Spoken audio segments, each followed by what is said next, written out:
কড়াই mushroom ready. নামানোর ঠিক আগে একটু কাঁচা সর্ষের তেল দিয়ে নামিয়ে নেবেন। Thank you. কড়াই মাশরুমের জন্য আমি নিয়েছি মাশরুম।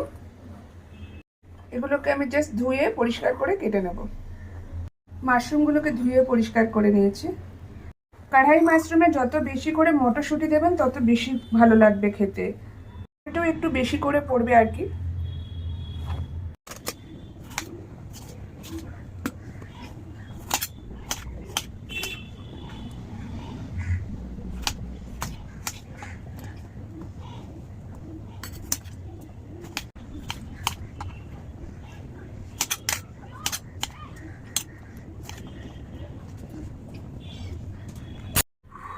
টমেটো একটু বেশিই লাগবে।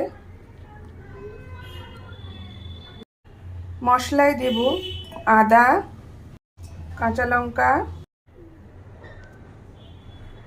গোটা জিরে, একটু টক দই, সব একসাথে একটু পেস্ট করে নেব। কড়াইতে সর্ষের তেল, পুরো রান্নাটাই কিন্তু সর্ষের তেলেই হবে।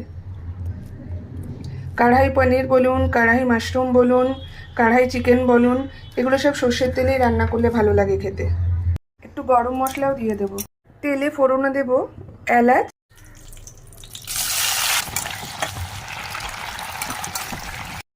মশলা,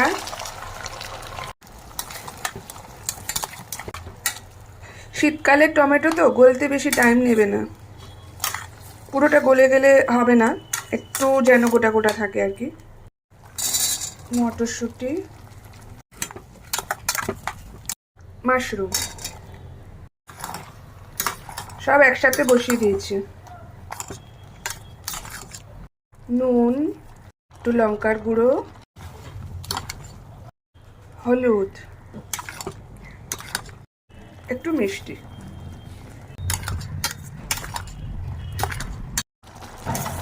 মোটামুটি কষে গেছে, অল্প একটু জল দেব।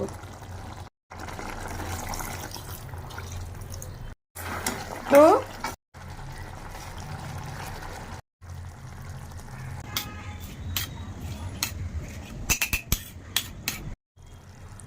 ধনিয়া পাতা।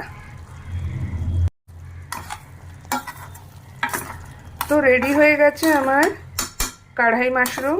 এর মধ্যে জাস্ট আমি একটু দেব হচ্ছে গিয়ে কাঁচা সর্ষের তেল। নামানোর আগে একটু কাঁচা সর্ষের তেল। রেডি।